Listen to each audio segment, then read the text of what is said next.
so kind, staring out into space, asking God to hear my case, trying to think of all things past.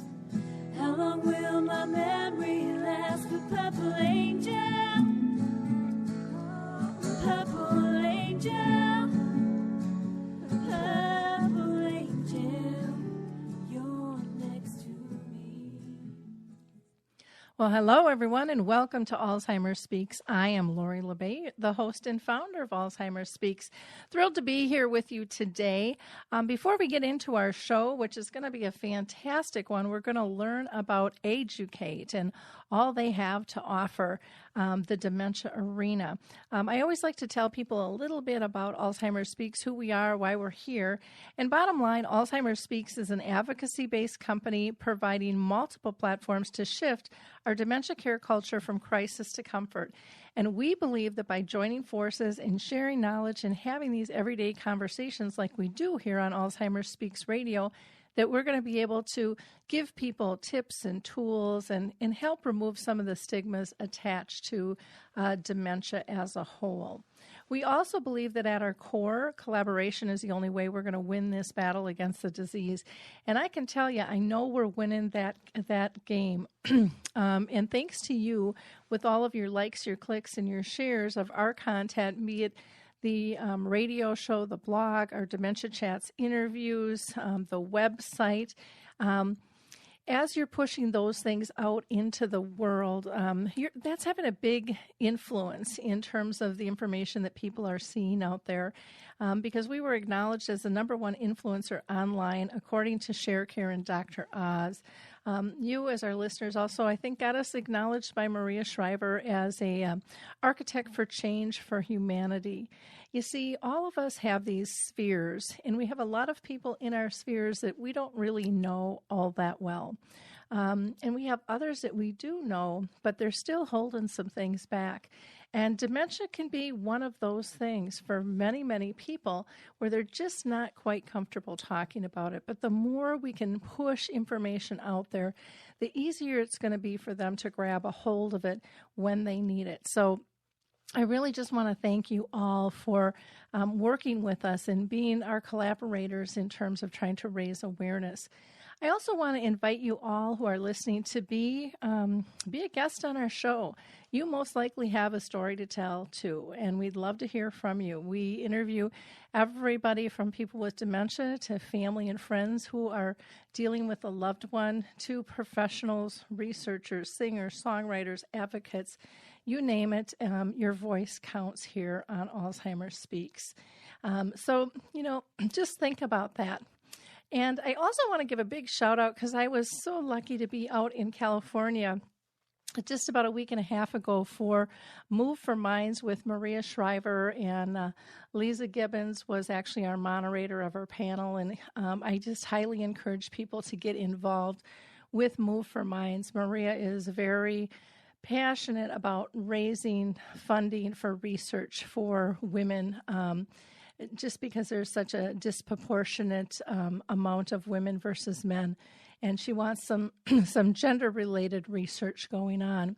And then last week, I had the honor to be out in Leading Age, Washington, where I was a keynoter talking about living with purpose and passion. And we did a screening of His Neighbor Phil for everyone there. So that was it was absolutely a gorgeous setting at a lodge, a destination lodge called Skamania, that was on like 175 acres and overlooked the river, and the mountains were fantastic. Even though it rained there pretty much the whole week, it was still so majestic looking. So check out Washington if you haven't been there, and check out Leading Age and all they have to offer. There's one in every state. Two things that I want to cover are just a couple of initiatives that here at Alzheimer's Speaks we're involved in. One is our cruise coming up in November. We're going to do a 7-day cruise to the Caribbean. where our team of experts will actually have 4 people with dementia that will be speaking during our symposium. We've got people coming from all around the country, and I believe some people out of the country are going to be joining us as well. And this is family-based. We're also lucky to have Becky Watson with us, who's a music therapist, and Cindy Lazinski, who is heading up a movement for dementia-friendly out in Colorado.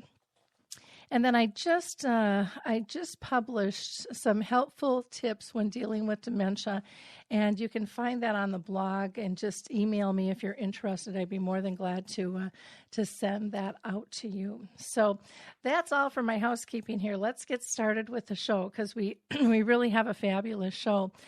Today I am honored to have a co-host with me, Craig Hankey, and I'm going to let him go ahead and introduce himself and tell you a bit about himself.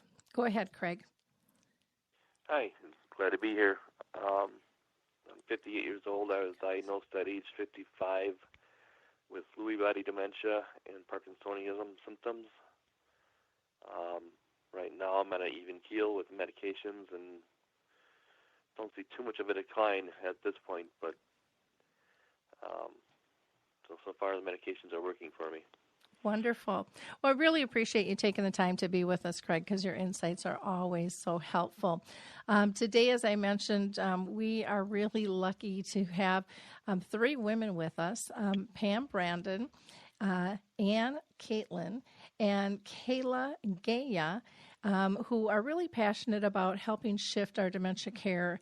And they're going to discuss some really interesting, I think, information and programs about AGE-u-cate, and that has to do with Dementia Live and Compassionate Touch and how it's changing lives for those living with dementia. So I'm going to start out first by introducing Pam Brandon. She is the president and founder of AGE-u-cate, which is a training institute based out of the Dallas-Fort Worth area. She has drawn over 15 years of her personal caregiving experience for her parents, and in 2008 was inspired to develop and deliver a caregiver and aging education programs. So today, she provides innovative, cutting-edge training programs to improve the lives of those living with dementia across the U.S. And my understanding is, Pam, you've just expanded into Australia. Is that correct? That's correct. Wonderful. Well, let me go ahead and introduce your other cohorts here, and then we'll get into our line of questioning. Okay. Aunt Catlin brings to her work over 30 years' experience as an occupational and massage therapist in elder care, and she's created something called Compassionate Touch, which is a program that really makes a positive contribution to rediscovering touch as a medicine in today's world of dementia. So welcome, Anne. Thank you, Lori. And last we have with us is Kayla Gaiennie, and she is the Director of Life Enrichment at Harbor Chase of Plano, Texas. And she fell in love with the senior population right out of college and has been working in elder care ever since. And I'm not going to ask her how old she is because I'm doing about the same thing, but I'm pushing 60, and she doesn't sound quite my age here. And she uses her energy and passion and creativity to create what she calls best days in the lives of our residents. And Harbor Chase has incorporated the AGE-u-cate Dementia Live and Compassionate programs into their own programming. So I can't wait to hear more about that. So welcome, Kayla. Oh, thank you so much for having me.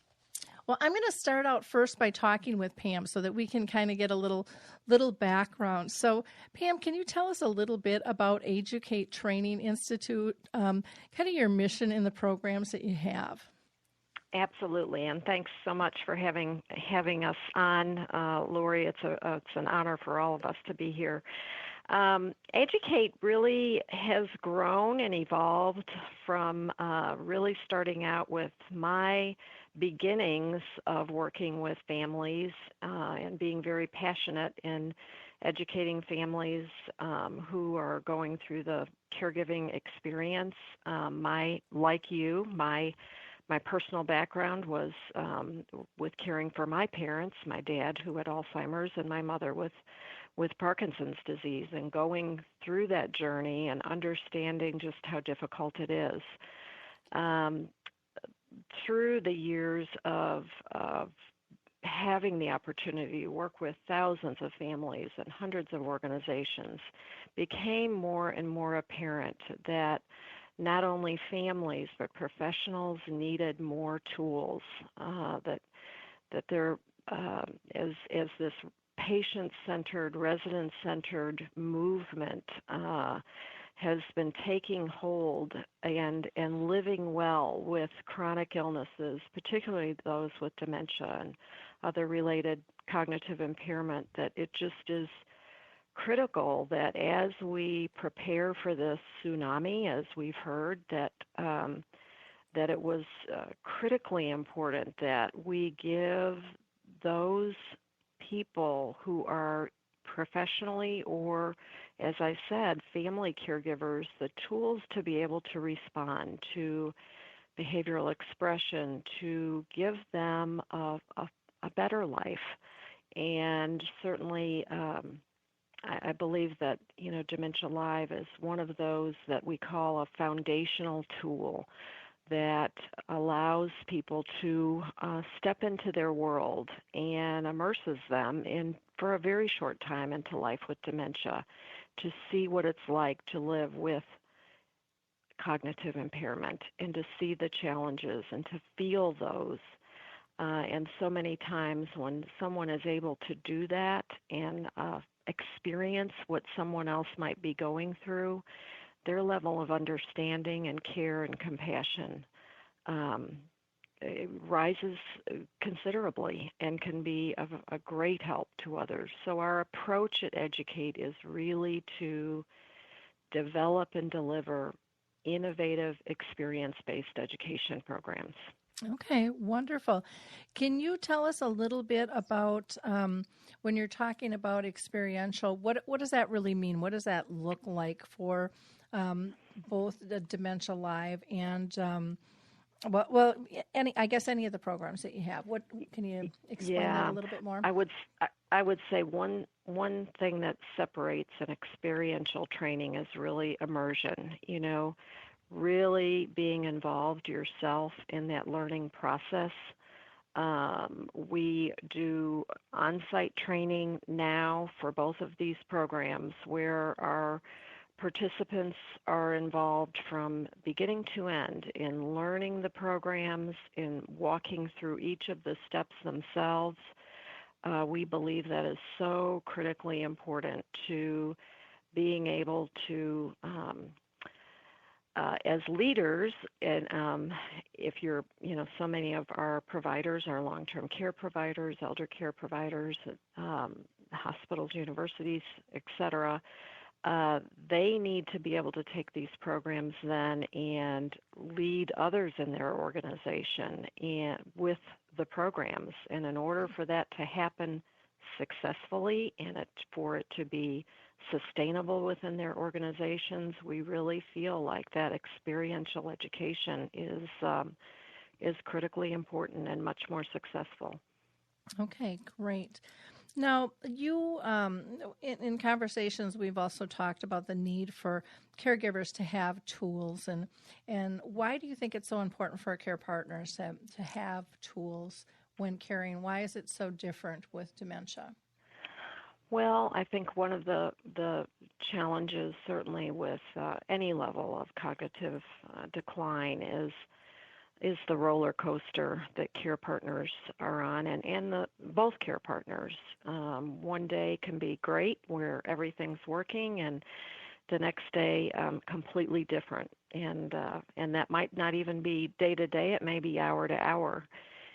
And so for care partners to have tools in their toolbox to be able to not only have that deeper level of understanding the frustrations that they go through, but being able to say, you know what, I have something that may help them, whether it's as simple as being able to communicate more clearly to them and engage with them at a deeper level.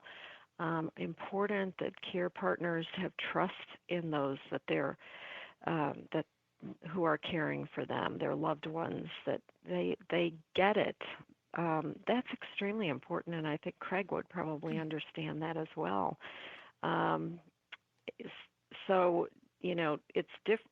There's one end where you can educate and learn about something, and tools give you that one step further of, hey, I have something here that can really help us to engage better, to calm behavior, to make that trust and engagement so much more profound. And also the whole concept of we can live well with dementia. We just need to learn how to do that together. Mm-hmm. And I don't believe you can do it unless you have those tools. Okay.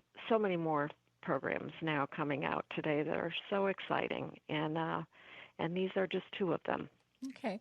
So, Craig, have you ever experienced or heard of anyone who's gone to like a Dementia Live training at all?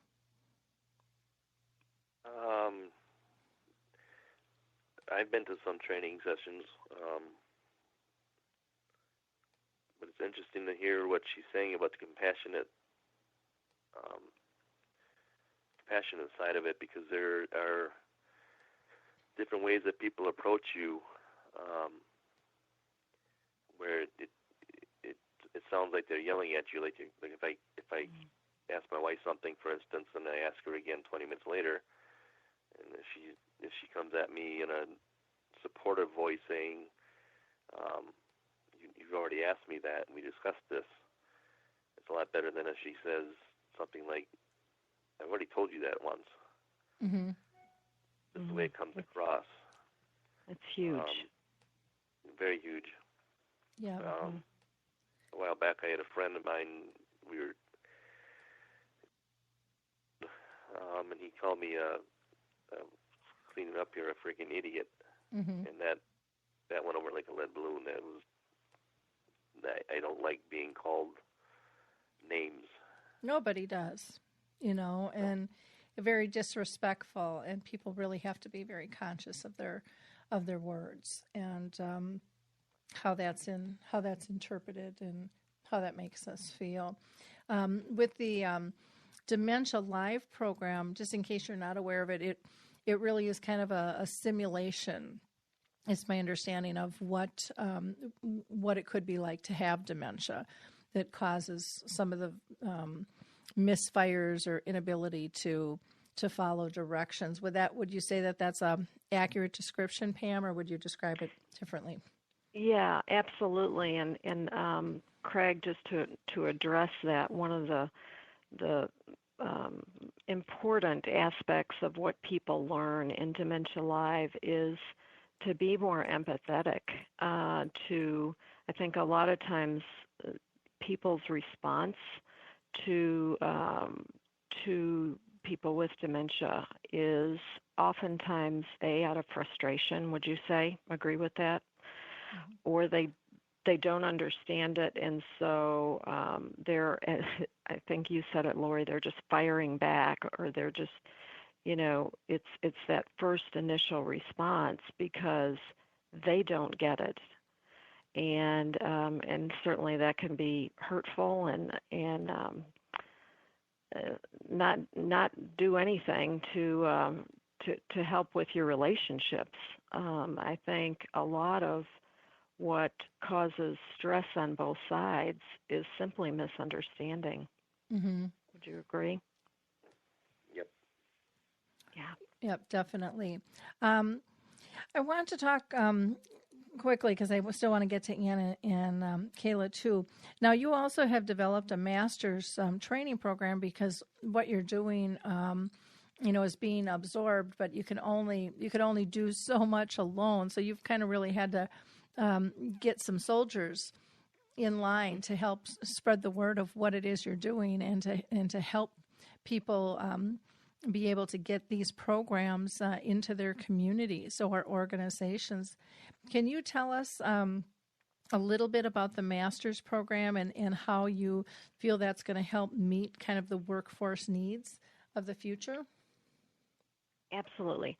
The Master Trainer program is really exactly what you said, boots on the ground out there for being able to help and train and educate the workforce of today and tomorrow, help families. I think our Master Trainers are a growing network of advocates, educators, trainers, coaches, people, many who have clinical backgrounds, been in the senior care industry, social work, just passionate about learning and sharing knowledge of not just dementia, but aging. Of course, dementia is the forefront across the board because of its fast, snowball effect on society. But if you step back and look at what the different aspects, and I always say across the spectrum, the fast-growing aging population is affecting everyone beyond healthcare, beyond long-term care, but how businesses run. I look at airlines and the retail businesses and those who serve older adults, financial planners and insurance people, you name it, we can go on and on. All of these people need to better understand the aging process, people with dementia, because they have a right to and are living out in the community and will be more so as in the future. Mm-hmm. And we need to better respond to this. Thus the push for the dementia-friendly community and age-friendly business. So our master trainers really are developing into being those educators with the knowledge base to be able to go and train at various levels of these organizations. Wonderful. Well, I'm going to go ahead and bop over to Ann here, because I really want to talk about compassionate touch, and I love your phrase, touch is medicine. So Ann, can you tell us what is compassionate touch, and how do you feel that it really is a true medicine? Sure, you bet.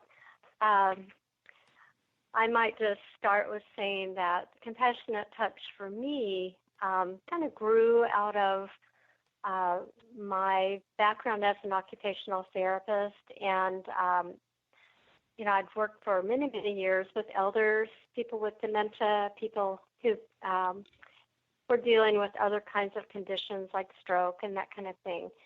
And about 17 years ago, I added to my professional expertise and became a massage therapist, but always with the intention of serving elders. And so being able to bridge those two and really focus with Pam and with AGE-u-cate on the way compassionate touch can assist people living with dementia, that's just been a real passion of mine. So compassionate touch as an approach, it's a specific approach that combines what we like to call skilled touch with specialized communication skills. And what I mean by skilled touch, there's random touch, there's friendly touch, and there's all these different kinds of touch. But skilled touch is touch that has a method and a particular technique that's designed to serve a specific intention, a goal, you might say. And sometimes people will say, well, can you give me an example? Like, what does that really look like? And one example I could just offer here is there's one particular back technique that we use that involves rubbing the back or massaging the back in a particular way using a particular stroke that's been shown to have a calming effect on the central nervous system. Mm-hmm. So compassionate touch is an approach. It's not body work. Some people will ask, well, how's it different from massage therapy? And we aren't using the touch to necessarily impact the body per se, like muscle relaxation or something like that. We're using it to make a difference in the quality of life of the individual, and also to help try to ease some of the stress that can lead to behavioral expression. So when I say touch is medicine, in recent years there's been so much emphasis on care providers reducing the use of antipsychotic medication and all these other initiatives like person-centered care, these kinds of initiatives, has created a greater need for the use of non-pharmacologic approaches, especially in order to meet the behavioral health needs of people with dementia. So the science of skilled touch shows us that touch can be a powerful tool to ease behavioral expressions that our care partners in not only long-term care communities, but family members, people who work in hospitals, anyone dealing in an everyday way with people living with dementia, they need these tools, like Pam said.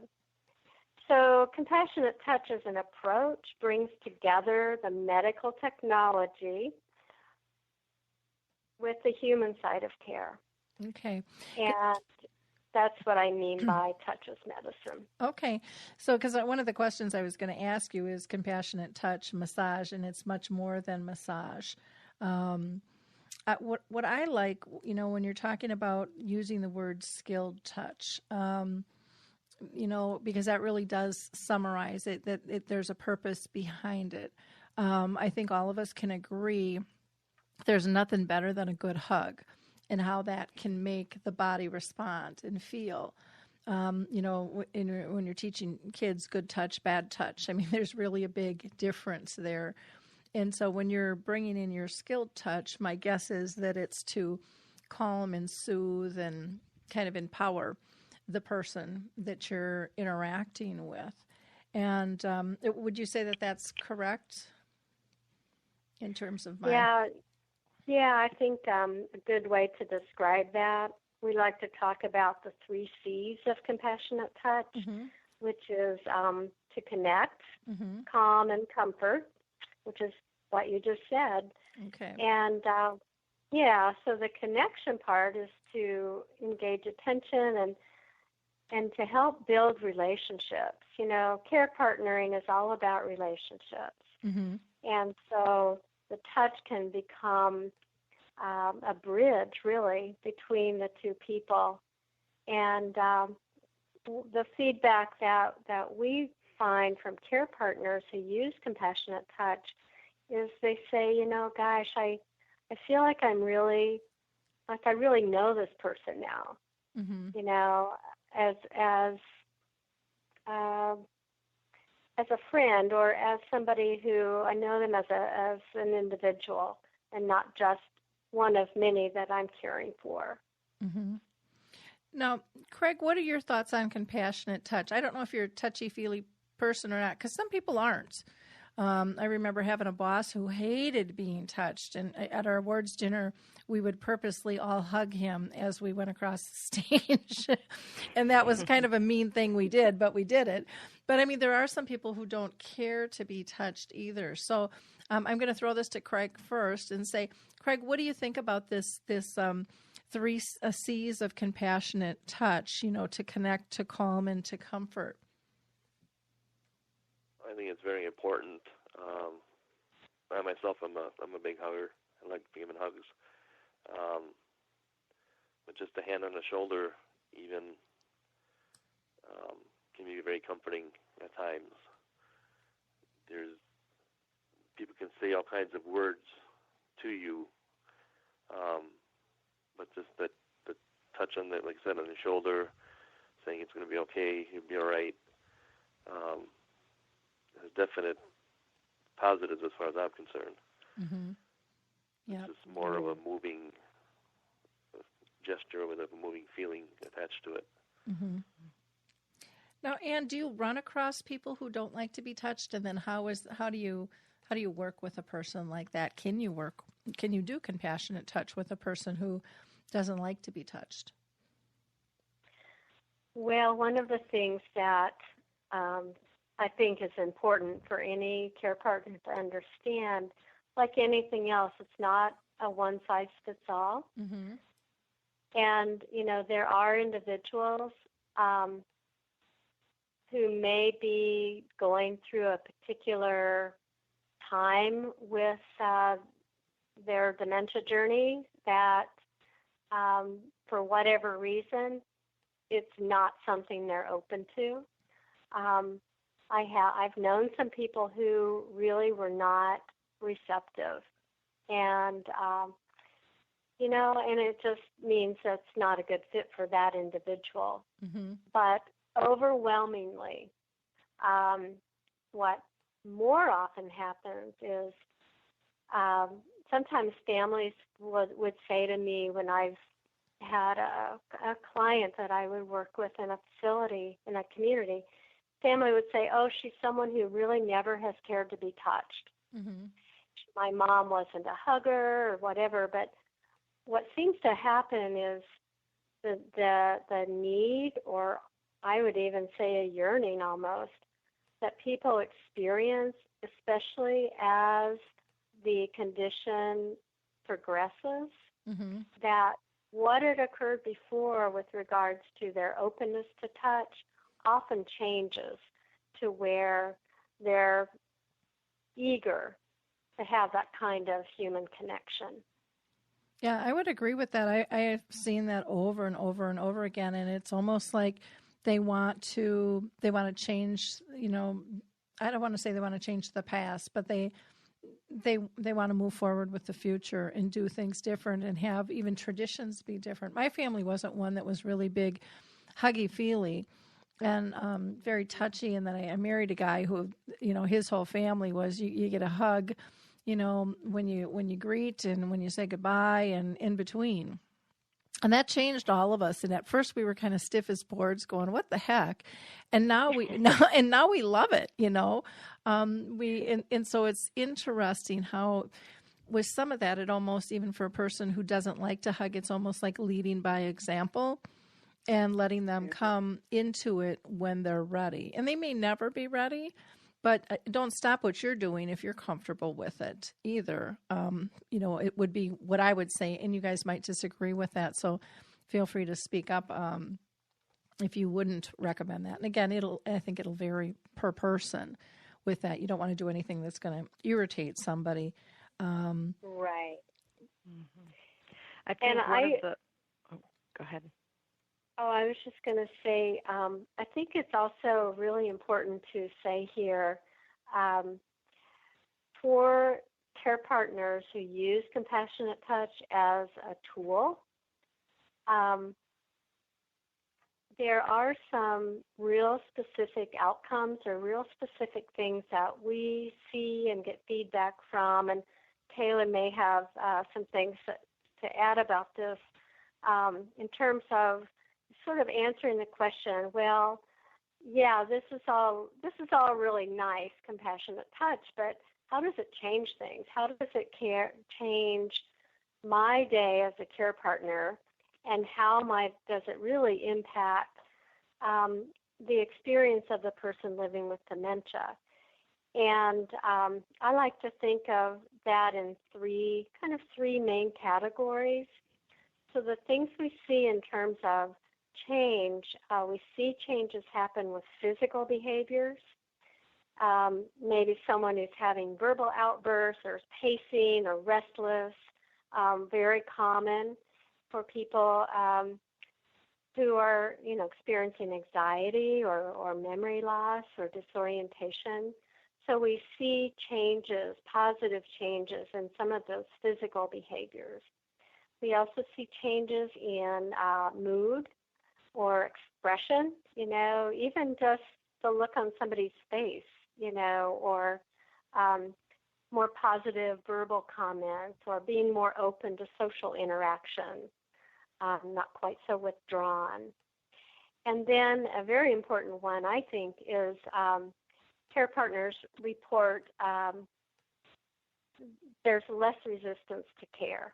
Mm-hmm. Some people are pretty resistant at times, if they're approached too quickly or don't understand what's being asked of them. And so especially the direct caregivers, maybe the nurse assistants, that compassionate touch, when used as a tool, can help to ease some of that resistance that sometimes they have to not manage, but to find ways to work around it in order to assist the person. Okay, great. One of the other things I also liked that you mentioned, Anne, was you talked about behavioral expressions. And one of the things that I would just say to our audience, because I know everyone uses the word behavior, but I personally don't like it, just like I don't like the word caregiver, but I'll still say it to try to get people to say care partner or care companion. And I think behaviors, we all have them. But we typically use the word behavior in a negative fashion, saying what you're doing, that behavior isn't acceptable. We're usually not patting somebody on the back saying, "Hey, great job," when we term it a behavior. And so, but I loved how you said it's an expression, and expressions are something we all do. I would love to see you maybe consider changing that word to reactional expressions or something like that, because we all react, and really that's what a behavior is. It's our reaction to something.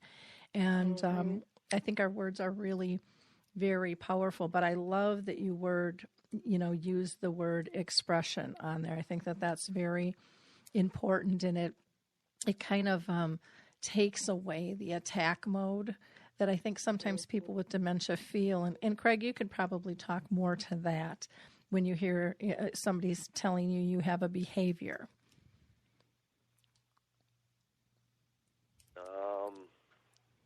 Yeah, it's not so much a behavior as a symptom. Mm-hmm. But I don't, like I said, when people say they don't say you're behaving, but just say you're acting differently, or why are you acting this way, when they don't know that I have the disease. Mm-hmm. Try to explain to them what you have, and most of them, a lot of people will say you look fine, there's nothing wrong with you, but they don't know what's going on the inside, and they don't know what's going on with the night terrors, and the hallucinations. So I may look fine on the outside, but on the inside, it's a whole different story. Yeah, good. Well, thank you. Good feedback. Thank you. I'm going to move on to Kayla, if you don't mind, because Kayla, your company has actually instituted the Dementia Live and Compassionate Touch to kind of help your staff and your families. And I'd love to have you share how has that been received, and what has the impact been at your community? Well, thank you. I first want to take a moment to thank Anne and Pam for having these tools available to us. I mean, it's one of those things where once you go through the training, it's like a little light bulb where it's like, oh, this is fabulous, this is great, I can't wait to train all my staff, and we're putting it in our orientation, and just kind of really trying to give our staff and our residents and our families those tools for success.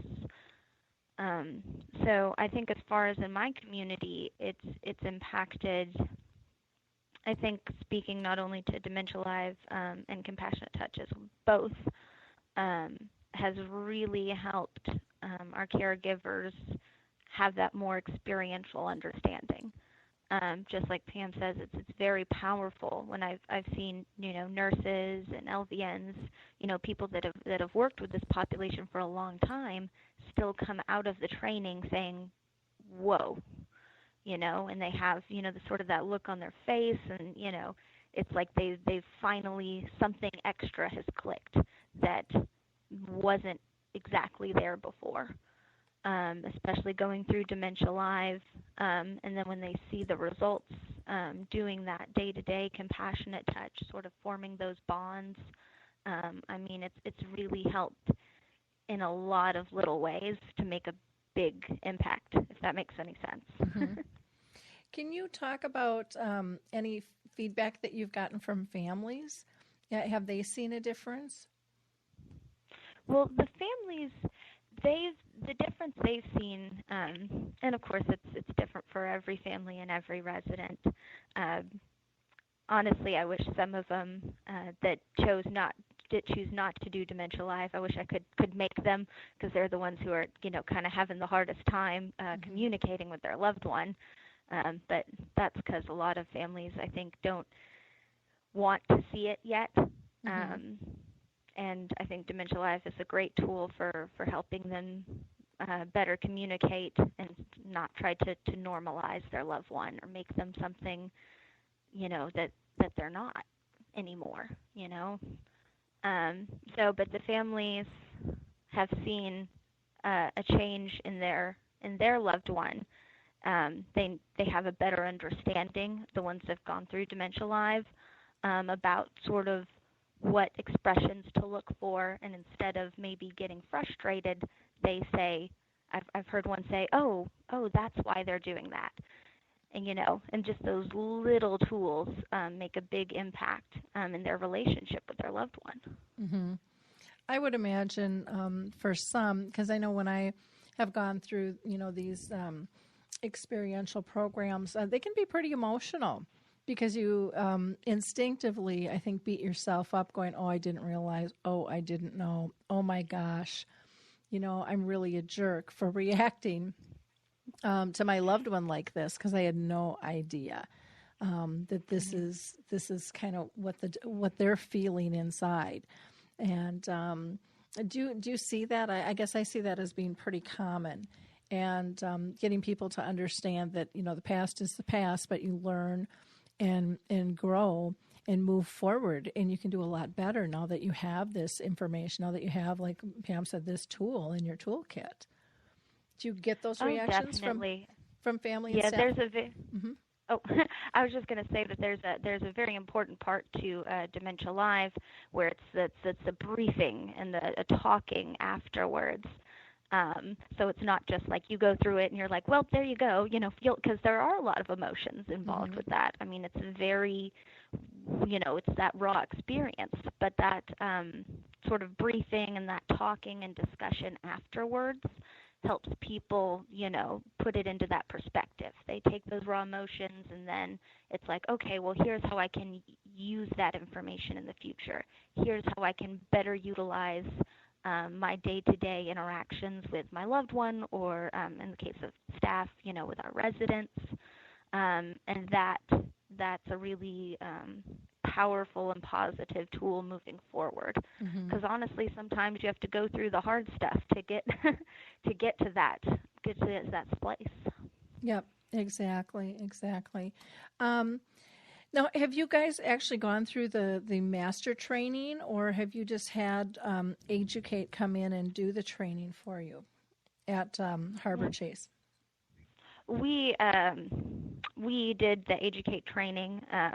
I was planning to talk to Pam later about the master classes, but they're coach. They're called coach trained. Yes, exactly, the coach training.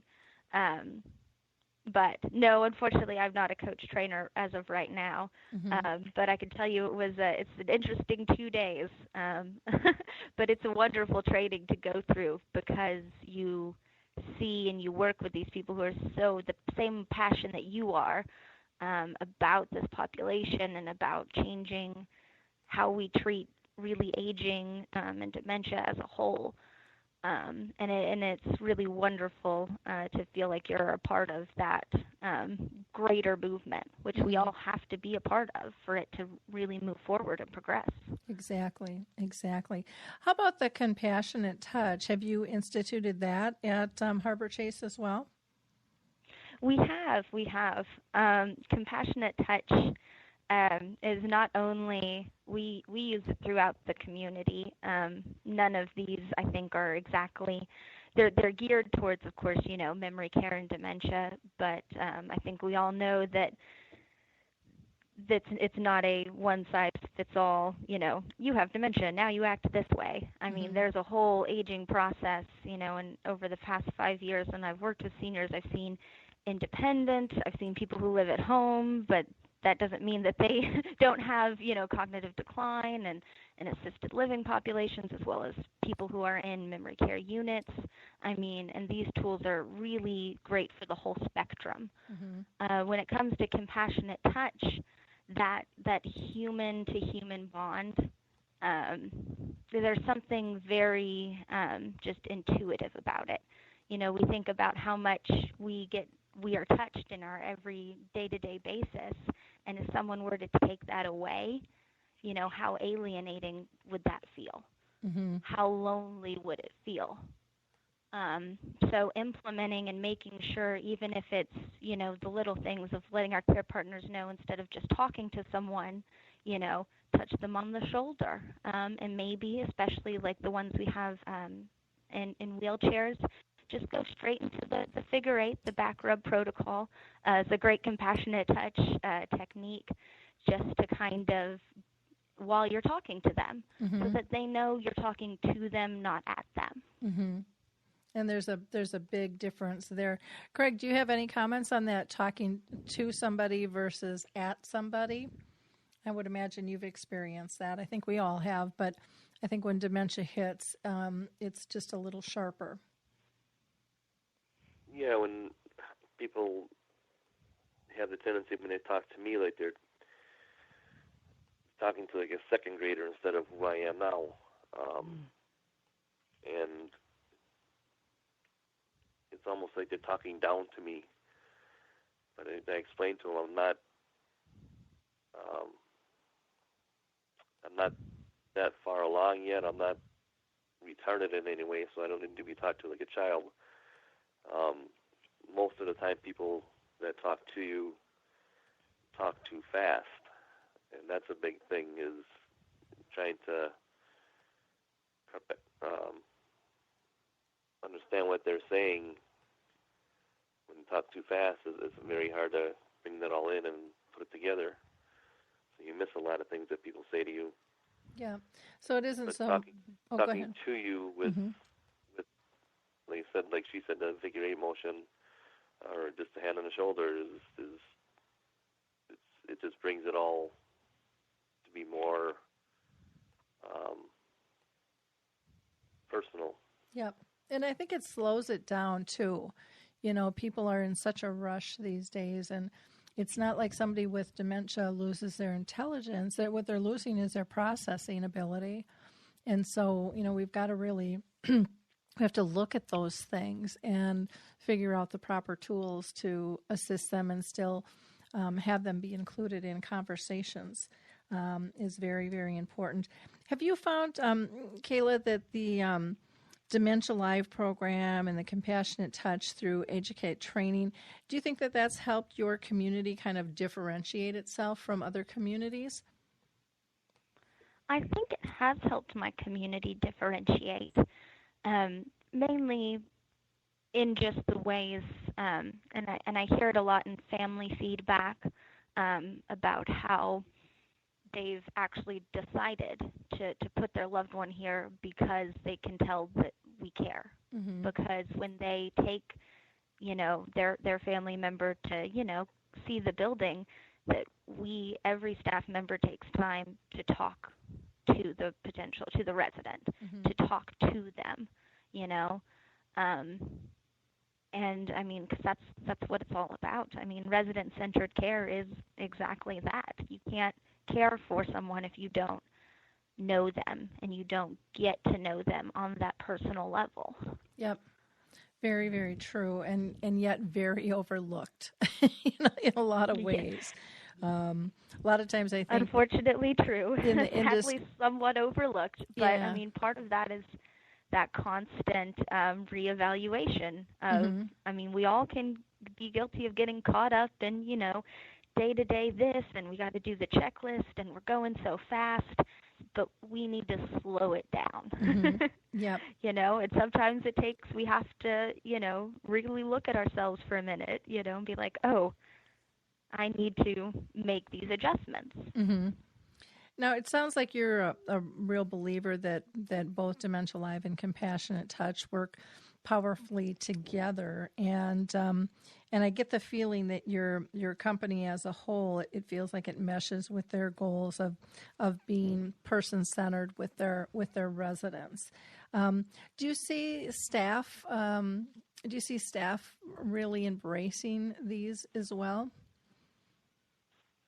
I see staff really responding as well. I've actually had one staff member tell me that they think it helps them more than it helps the resident because it was, a particular resident who was not very involved and was very withdrawn, and so one of my care partners, didn't feel like they really knew her. But then after a little while and the Dementia Live, she changed her approach with her. And then adding the compassionate touch, now she's like, they're best friends. And I think my care partner actually, feels closer to her, and they love to feel close to the residents. I mean, that's, no one gets into this profession if they don't love seniors and love taking care of people. Exactly. So to feel that sort of connection with a person, I think, is very beneficial to the care partners as well. Yeah, to have that relationship-based versus task orientation. And not that people don't have to do their tasks, but if you approach it from that relationship base, it's just easier and softer and more comfortable for both sides. And I mean that, and that I think these techniques can be applied way broader than just dementia as well, in terms of getting us in tune to what it really means to be present and have a powerful and purposeful impact on another person's life as well as ourselves. So I really appreciate you sharing your insights with us, Kayla. I can't believe the hour is almost up, so I want to throw it back to Pam here. And just talk about, one of the questions I didn't ask you, Pam, was about family engagement and community outreach, that whole component of your training programs, and how does that help everybody in that process with you doing family and community outreach? Well, of course, that's the core of my personal passion, and we are going to continue to develop those programs to support the providers and other organizations. But certainly, both Dementia Live and Compassionate Touch are huge in reaching families, and of course, family engagement across the board is so important now. Families just need more education. They need more support. I am always humbled when I'm able to do a Dementia Live and put them through the experience and then have the empowerment session afterwards with them and hear the stories of how the families are feeling. And just last week had the opportunity to talk to 4 family members who went through the experience, and just a reminder constantly that families feel very alone. They, as I always have to remind people, as much as they might be educated on whatever illness, whatever health condition their loved one may be going through, at a time of stress, all that goes out the window. And so to say that they need education and re-education and more support on top of that. They need to be empowered to feel like they can take the challenges on. And so any program that we can give them, any program that we develop for a professional caregiver, care partner, is going to be applicable to a family. We just believe so strongly in that they are very, very much a part of the, that circle of person-centered care. And let's be honest, there are more family caregivers than any. They're doing the large majority of caregiving in this country and around the world. Mm-hmm. So we need to continue to develop that and work with and have the resources for the families. Okay. Well, great. I want to thank everyone for being with us today, Pam, and Kayla, as well as my co-host, Craig. It's been a really interesting conversation. We do have information posted on both the radio show and our blog in terms of how to get a hold of everybody. The AGE-u-cate website is just AGEUCATE.com. And you can get a hold of Pam at pam@ageucate.com. And same with Ann at ageucate.com. And then Kayla, you can get a hold of her at K, and then her last name is GAIENNIE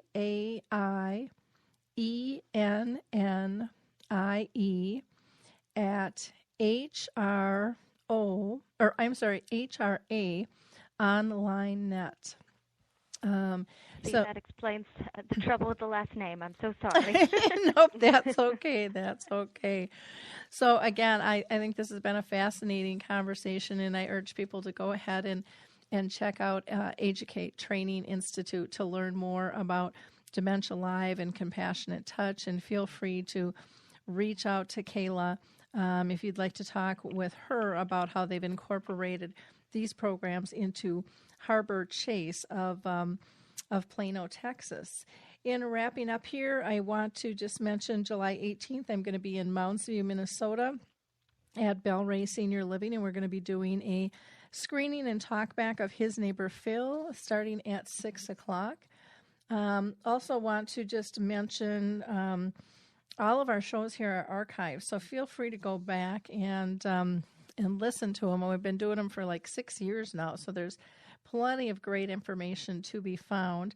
As far as the blog goes, I did note that on Father's Day, I just did a little post about dads that you might be interested in reading, just letting fathers know that they're appreciated. And a father is much more than just in my opinion, a biological father. We have lots of people that are our mentors in our lives that are father-like to us, and they need to know their work is important as well. We also just did a trifold of tips when dealing with dementia. And if you'd like a free one, just email me at Lori, Lori, at alzheimersspeaks.com. And then Maria Shriver has a great new coloring book out, and it's way more than just coloring. So I highly recommend people checking that out.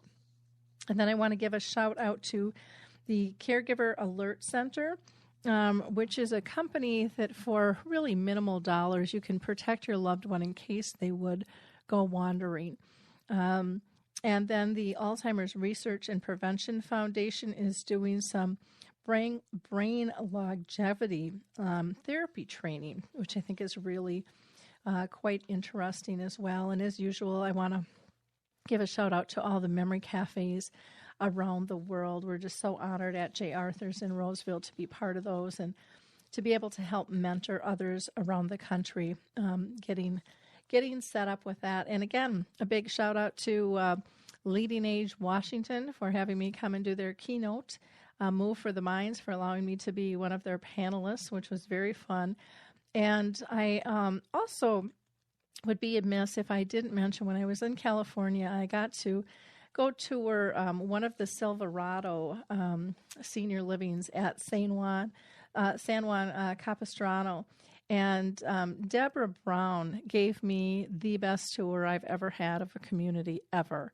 And, prior to being in the world of dementia, I was in real estate and senior housing. And so, gosh, for over 40 years now, I've been getting tours of places. And that tour Deb Brown gave was just exceptional. She really explained not only why or what Silverado had to offer, but the why it's important. And it just made so much sense. Last, I'll wrap up with join us on our cruise, November 11th through the 18th. We would love to have you. You can go to alzheimersspeaks.com and find out more information. Thanks, everybody, and we'll talk soon. Hi, this is Suzanne Newman, host of the Answers for Elders podcast and radio show. We are the North Star that guides you through the complicated journey of senior care with trusted experts in money, law, living solutions, and more. So join us on this station, your favorite podcast channel, or just go to answersforelders.com. Meet the wayshowers who will help your journey a lot easier.